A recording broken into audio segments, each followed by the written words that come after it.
Welcome back to Homes with Joan. Today I'm opening the floor up to Ask the Realtor.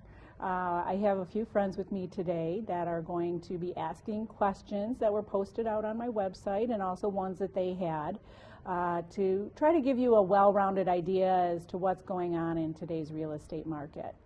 I am super excited to introduce some very dear friends of mine who were willing to be brave enough and kind enough to to ask me some questions that they have about the real estate market.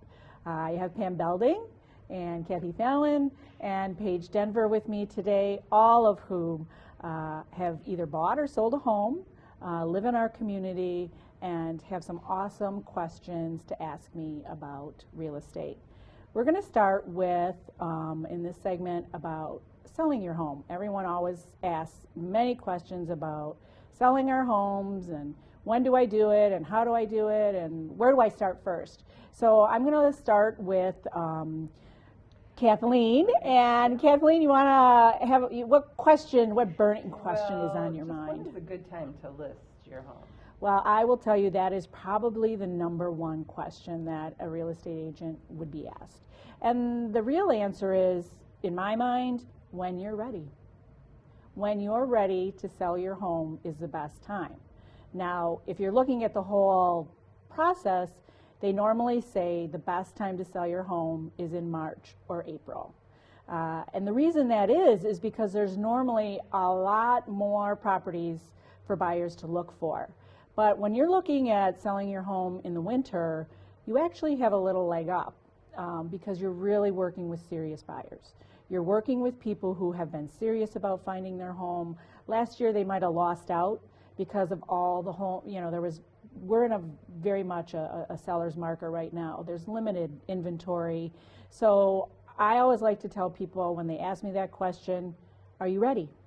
Are you really ready? Because in today's market, to sell your home, you better be ready to sell it because it's going to go. What does that mean, ready? Well, there's all sorts of things that mean ready. There's things that relate to, are you financially prepared? Do you have something else in mind? Where are you going? Is your home something that you can no longer live in? I work with that with a lot of elderly people where they're really not safe in their home any longer and they need to move on because they may have some mobility issues and they can no longer go up the stairs and I need to find a ranch home. Well, there's not very many ranches for sale on the market because that's a premier home to have, in all honesty, in that age range. But you also have to think about other things as far as if you're ready to sell your home. Is the home ready? Do you need to do some work on it? What do you need? What do you want to do with your home to get it ready? And those are a multitude of questions that we have. So Paige, moving on. What are the top 3 things I would need to do before listing my home? Well, okay, I always say it's really simple. Clean, clean, clean. Everyone wants a clean home when they look into it. And when people are coming into your home, I always say everyone uses their 5 senses. We're looking at it. What does that mean? Our sight is like seeing clean walls, scuffy walls. I always recommend making sure you're cleaning your walls, painting them to neutral colors. That's pretty much a standard in our industry. If you have a Charlotte Hornet purple and turquoise blue room, that might be a real turnoff to someone. And they're looking at that color, they're not looking at that room. So you want to make sure that what people are seeing is very neutral. Also, what we smell. When you walk into a house, the first thing someone's going to do is they're going to breathe. What does breathing bring up? It brings up dog, cat, it brings up dirty rugs, get rid of those. It brings dirty windows, make sure you're kind of cleaning those things. You don't want to be just cooked, deep fried, French fries on your oven before someone walks in. Smell is an amazing sense that we use when we're purchasing a home, believe it or not. And then we also have, hearing. Okay, Am I hearing squeaky floors? Am I hearing a door that doesn't open and shut correctly? Am I hearing road noise? Am I hearing something loud, neighbors that are banging on a drum set? You know, people are using their senses when they're buying homes, and I think it's really important when you're selling them, you know, your sense of smell, touch, taste is going to be different than whoever else comes in. Touching, I'm like, fix the cracks. You know, if you have someone punched out a wall, drywall, fix that. You know, people are going to see that. They're going to touch it. They're going to say, there's air coming in through that window. You know, so remember your 5 senses when you're thinking about selling your house. And then I also say taste, and well, how do you taste a house, right? That doesn't make any sense. Lead paint. Yeah, no, don't taste feel lead it. paint. Yeah. No, really, taste is more, I use that as like outdated cupboards. You have wallpaper that's been there since the 70s, you know, maybe rip that wallpaper down, you know, even just if it's a, you know, clean wall. People are buying your house. They're not buying you. So you want to like remove kind of like who you are in that home. So I go over that very carefully with you if I go out on a listing appointment, or just someone wants to come out and know what their house is worth without listing it. I'm always available to come and just say, hey, you might want to, if you're thinking about it in a year or two, maybe start with some of these areas, because it can be overwhelming to people. So what kind of things are best to highlight in your house when you're showcasing it, especially if it needs some update? Yeah. Well, I think every house that we walk into could probably use some updating, because, you know, we're happy with what we have, right? That's what we live with, and it's our style, and it's what we have. So like I mentioned earlier, it's a little bit more about making it as most neutral as possible. Okay. You know, if you have like a canister set on your, you know, on your kitchen counter, maybe pack that away. Now, people, when you're in the selling market, they realize you may have a few boxes, because that's showing that you're actually interested in selling your house. You know, that you're just not opening up and say, okay, come to, you know, what you want. If you want to prepare your house for a listing, clean it up. You know, throw those in a box. You know what I mean? It's okay if you have boxes in your garage or your basement or something like that, because people are expecting to see those things when when they're coming to look at a home. I would also say, you know, family walls are beautiful for us. They bring us memories. They're just a gorgeous part of our life, and a lot of families have them. I highly recommend removing them, as difficult it is for you to not have those up there. Right. Remember what the stage and the transition that you're doing right now in your life is moving on. So you can't take offense to what people look or say about your house. They're looking for where their family will live or where they will live.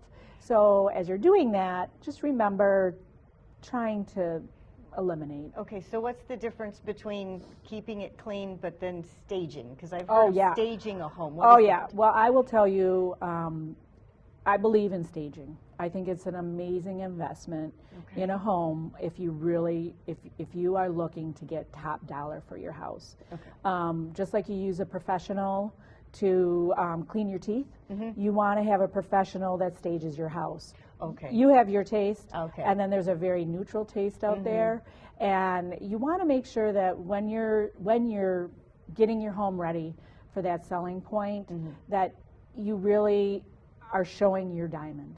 You have just invited every person in your neighborhood into your home, and you want it clean, you want it pristine, you want to make sure you're using all your senses, and a professional stager definitely will help you with that. Very cool. So then, obviously, clutter is bad. But would you just recommend getting all your stuff out of the No, house? not necessarily.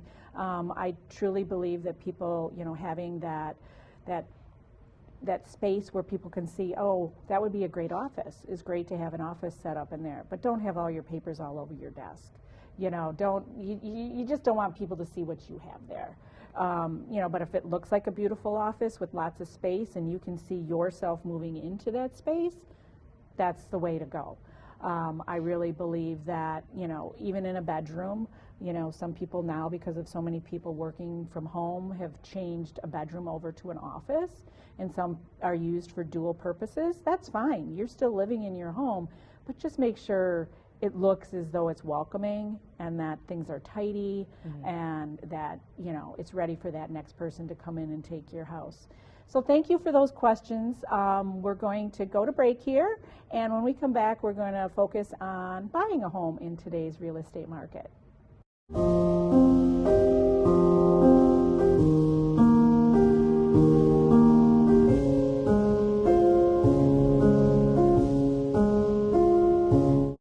Welcome back. We are going to take this segment and talk about buying in today's real estate market. As we all know and we've seen, there is very low inventory. And I have a lot of buyers that are saying it's just not is now the right time to buy that house. I feel like I'm going to pay too much for it, and I just don't know if now is the right time.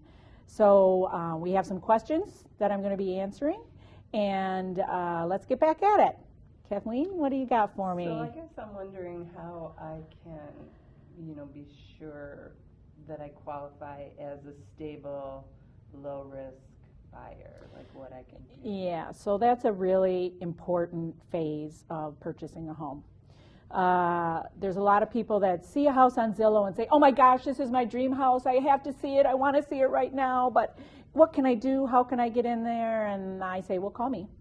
And let's start the process. I have a team of people that I work with when we're doing a real estate transaction, and it's not just me, but it's you. So you're part of that, of our transition in purchasing real estate, is that you need to find a pre-approval. So if you use a lender, a lender, I say go with the lender you know. You need to go with who's a trusted lender with you. And then also, you're going to want to make sure before you're even talking to a lender, make sure your credit score, you've worked on your credit score. One of the biggest things that is a hiccup in people's life in getting a home is that they have low credit.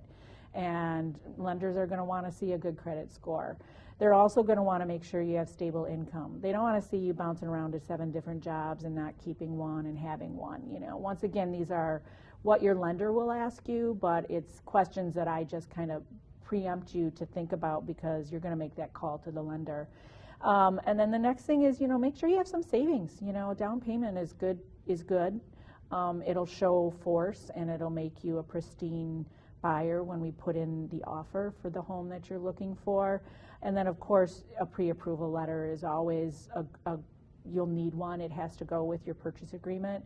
However, I am an agent, and there are a lot of agents out there that won't take the time to show someone a house before they have that pre-approval letter. If we've had that conversation and I'm assured of all the things that we basically just talked about, I'm more than happy to show you that house, because what it does is it really starts getting you into that mindset of, am I ready? You look at that house and you go, oh, I don't know, am I going to go through all of this? So it's also kind of helps you get ready to be in that purchasing world. And then, as always, just, make sure that if you're selling a home, that you're ready to sell that house. If you're selling to buy, there's so many different scenarios that go into buying a home today, and just make sure that you have, all your cookies in order before you really get into the market, because it moves fast in the ability to purchase a home today. What are some of the factors that let me know it's the right time to buy? Okay. Well, are you ready? Do you wanna? Mm-hmm. Is now the time in your life that you've increased your family and you need more space, and you're growing out of where you're at? Is it all your college debt is paid off and you finally get to buy a house? Oh, if that ever happens, right. For folks, Right. You now have that stable income. To me, when the right time to buy a house is when you're ready to buy that house. I mean, you know, there's a lot of things that go into that. You know, right now, like I said, it's really a seller's market.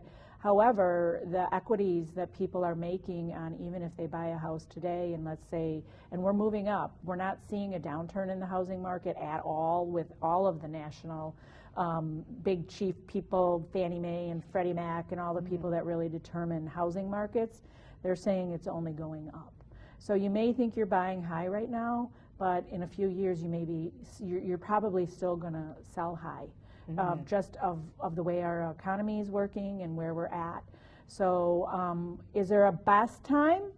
The best time is when you want it, when you're ready to put everything you have on the table, because believe you me, your lenders, your agents, your contracts, you are going to be busy, and you're going to be excited and you're going to be disappointed and you're going to go through every emotion there is about buying and selling a home. But if you have someone who's there by your side that will be there to help you, you know, it's when you're ready.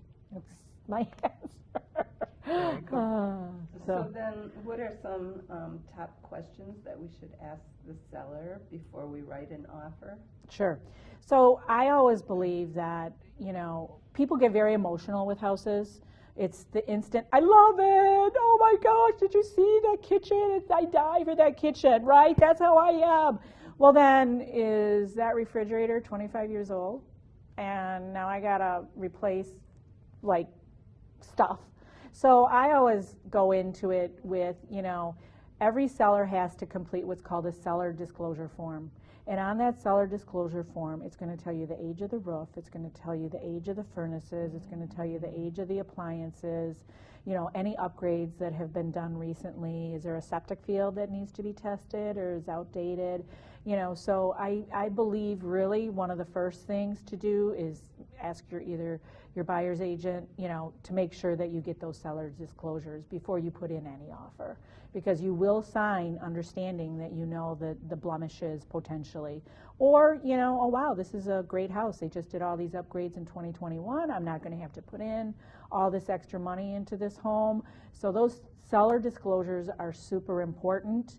And also what you want to make sure is that you want to know what kind of like what's going on in the neighborhood. Do they know if there's a new Myers that's going to be built across the street? Because it looks really nice right now over there. And what do you know? What do you know about the neighborhood? What do you know about the community? What do you know, as far as it goes about the house? Not the emotional side to the house. Are they really ready to sell? You know, how long do they need occupancy to live in the house? You know, that's lots of times on the listing documents, but if you have an agent that's negotiating those questions for you and finding out, you'll know what the best kind of offer is to put in on a house before you actually put in that purchase agreement. There's a lot of communication between agent and agent. And make sure that whatever questions you have, now is the time to ask them. Because once you sign that contract, you are now under contract to fill whatever you have written in that contract. So you don't get out of it. And of course, home inspection. You know, I would never recommend anyone to purchase a home without doing a home inspection, a thorough home inspection that comes back with a report on all facets of that home. I personally believe that we should have one done on every home. And I feel gravely disappointed if someone thinks that they don't need to have a home inspection before they buy a house, because there's a lot of stuff we as agents don't know, and that's their profession. Once again, bringing in that professional like a stager or bringing in that home inspector. You want them to be able to test that furnace and make sure that what the sellers are saying is true to nature. Okay, so we will be back.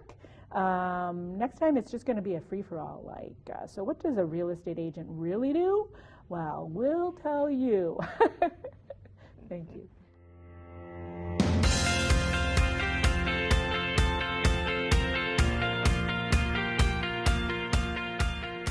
Welcome back. This is our last segment, and we're going to talk, well, actually what we're going to do this time is I'm going to just leave it roll. They can ask whatever they want. They can try and stump me if they think they can. And I hope one of the questions is, really and truly, why do I want to use a real estate agent? But, that's of course my question, not theirs. So let's open it up. Let's get started. Who's first? Paige. Let me ask you Oh, that. yeah. Why do we want to use a real estate agent, and what kind of questions would we ask them to know we got the right one? Okay, well, for me, of course, I believe in professionalism, and I believe that when you're buying or selling your home, which is normally your largest asset that you have, why wouldn't you use someone to help you with that? Why wouldn't you use a person who has the availability to market your home in its best light? Because you want to keep the commission yourself. Right. I think, yeah, and people think that way, but there's also liabilities when you're selling your own home, and you're taking all those liabilities on yourself. When you're working with a broker, your brokerage or your realtor is taking on those responsibilities, and we're insured for them. You're not. So you want to make sure that you're not losing out on what you could be getting. Lots of people think, well, I'm going to keep all that money, but really they probably sold it for less than what the market would have gotten for them. With our network of people that we work with, your support team as an agent. I also believe that you need a full-time agent. Someone who says, well, I kind of do that on the weekends, isn't someone that you maybe really want to put your money in their hands with. I don't want to work with a part-time banker. I want to work with a full-time banker investor that knows what's going on in today's market and is up to speed with it. We're licensed. We have to take continuing ed classes. We know people in our industry who to be with and who maybe you might want to stay away from. But once again, I leave that up to you because you hire an agent. I work for you. My job is to make sure that this transaction goes smoothly and what you're looking for. So it's completely your decision, and it's where you feel you need to be, because that's, in honesty, the way Joan works. I want to make you happy, and I want you to have a successful transaction in what it is you're trying to either buy or sell. I have a question. Yeah. How low is too low for an offer? Oh, that's a good one. So I really, currently, right now, I'm working with a first-time home buyer. Oh, just sweet gal, single, and she wants to buy a fixer-upper. Well, this fixer-upper really needs some help. Even though with me talking to the listing agent and what the appraised value on that home is, with the amount of work that needs to go into it, I do a what I call a comparative market analysis for it, if you're buying or selling, to see what the value of that home is in the market, and I stand behind that data 100%, because I spend a lot of time getting to those numbers, and in this case, she's going in low. It's going to be extremely low. I say, you tell me the price you want. I don't make up that price in that offer. You make that price up in that offer. But you make it up with going into understanding what that offer is and what you're actually buying. So my job is to educate you. As an agent, it's to educate you on the property, in the community, what things are going for, what costs it might be to improve, because, I have a toolbox of a lot of referrals of people who do that type of line of business, and they're more than willing when I pick up the phone and say, hey, will you go check out this and let me know what you think? And they come back with it's, $50,000, $60,000 in repair. You take that into consideration before you put an offer in on a house. So for me personally, how low do you go? What you're comfortable with, being the best educated buyer you could be. So it's about education in all reality. And then how bad you want the house. Once again, trying to stay the emotional side off of it, even though buying and selling is so emotional for so many people in so many different ways. But really, remember what you're purchasing and know what that is. And be confident and happy with your decision, because the last thing I want to do is in a year have a call from someone that says, well, I sure paid too much for this house. Why didn't you tell me to do this? And I said, what? I would say, well, at the time, this is what the market was. And I believe that we did what was happening at that time. And it's about educating, really knowing And that's what a professional real estate agent's job is to do, to know those things and help guide their client. So if I were to be buying, say I was going to buy a condo, Sure. would what responsibility does the agent have to tell me about all the rules of the condo association and all of that other stuff that goes along with condos? Yeah. Well, in all honesty, I just sold a house in that Oxford condominium right behind the Legacy Center there, and the very first question is, who's going to pay for the deck? Who's going to pay for the windows? What am I responsible for, and what is the association responsible for? Okay. Well, my very first question, even before I go out to show a house, is I always pull down those seller disclosures, because I think it's really important for people to have that in front of them when they're looking at a house. And I also pull off the bylaws for that condominium center. If it's not out on the website, or it's not within the listing of, I know it's a big name that people might not know, but it's an MLS. It's our multi-listing system where we gather all of our documentation for our real estate documents. And the selling agent, lots of times will have them posted. I'm going to tell you whose responsibility it is. Yours. Okay. I will give you all the information, and I will give you all the knowledge that I have about that condominium association. I recommend you call the condo association and make sure you get all your questions answered. But I will definitely do my homework, and I will let you know what I know. And if I don't know, I'm really happy to say I don't know, and let's find out, or I will find out for you. Because that happens a lot. You know, every single real estate transaction is different. It is definitely not a one-size-fits-all. You know, there's variables to every single transaction, and you just got to roll with it, and you have to have someone that, you know, will help you find those answers. So condos are special breed of home ownership, you know, so I think it's really important to know what you're getting into and have those questions answered for you before you put in a purchase agreement. Remember, people want that purchase agreement right away. Like, even listing agents, where's my purchase agreement? Are they showing it? Are they coming? And I like to kind of put the slow down on that just a moment. Not that if you're ready, you're prepared, you've looked at 100 houses and you're ready to put it in. I'm talking about if you're in the world of, what am I buying?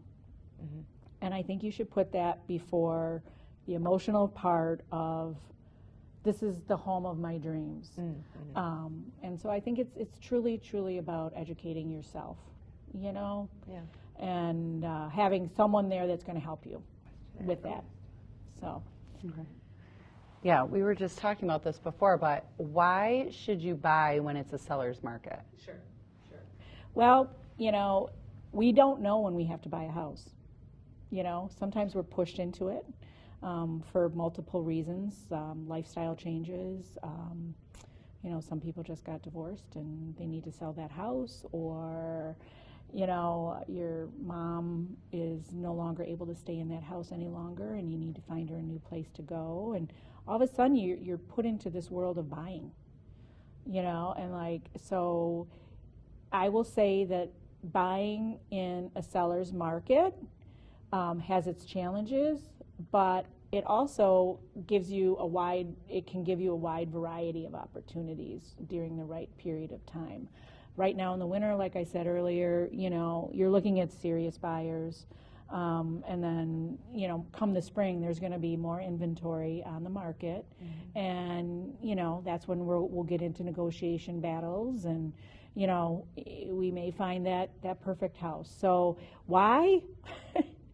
Is, you know, when it's ready, like I said before, when we're ready, you're ready, and sometimes you're pushed into it. Sometimes you want that house, you need that bigger house, and it's always a pleasure for me to help people transition into where that new place is. Well, that's all the time we have today.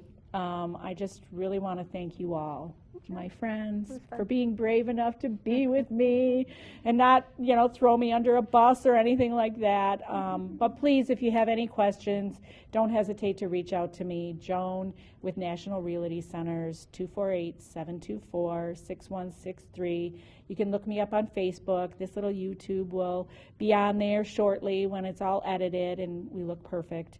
And I look forward to seeing you at my next show, where we're going to talk about what does a broker really do.